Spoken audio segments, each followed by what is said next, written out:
Баршаңызға сәлем, менің каналыма қош келдіңіздер. Сіздермен Ақбота. Бүгін жаңа жылдық дастарханға оңай дайындалатын салат әзірлейтін боламыз. Бірге міндетті түрде жасап көріңіздер. Құрамы қолжетімді және оңай дайындалады. Бізге керекті заттар: тауықтың еті, жұмыртқа, тұздалған қияр, сәбіз, картошка және де майонез.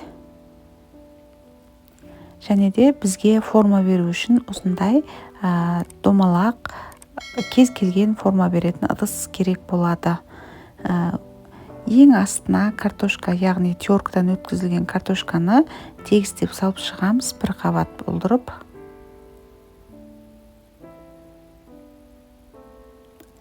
Үстіне шамалы өзіңіздің қалауыңыз бойынша майонезді құйып шығасыздар. Майонездің үстіне ұсақтап туралған тауықтың етін себеміз. Және де қайтадан майонез жағамыз. Теркадан өткізіліп дайындалып қойған сәбізді салып, жаймалаймыз. Үстіне қайтадан аздап майонез жағып шығамыз. Яғни әр қатарға майонезді кезекпен жағып тұратын боламыз. Сонда біздің салатымыз өте жұмсақ, нәзік болып шығады. Келесі кезекте тұздалған қиярды салдық. Тағы да майонезді жұқалап жағып шығамыз.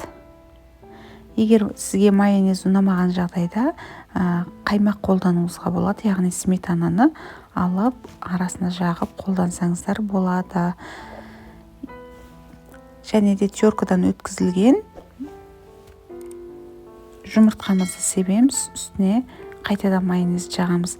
Осылайша 2 рет қайталайтын боламыз. Яғни бізде сәбіз 2 қатар болу керек, тауықтың жаңағы ұсақтап туралған еті 2 қатар, картошка 2 қатар деген сияқты барлығын 2 қатардан арасына жұқалап майонез жағып, осылай пішінге келтіретін боламыз.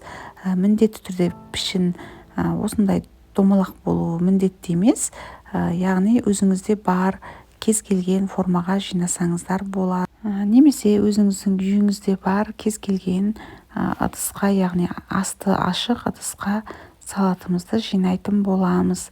Және де салатты жинап болғаннан кейін міндетті түрде 1-2 сағатқа тоңазытқышқа қалдырғаныңыз дұрыс болады. Себебі біздің салатымыз салқындайды біріншіден, екіншіден біздің майонезіміз салатымызға сіңіп дәмдене түсетін болады. Ең үстіңгі қабатын өзіңіздің қалауыңыз бойынша әрлесеңіздер болады. Мен ең үстіңгі қабатына жұмыртқаны салдым және де шамалы майонезді жағып шығып, үстіне алдын ала теркадан өткізіліп қойған ірімшікті сеуіп шықтым.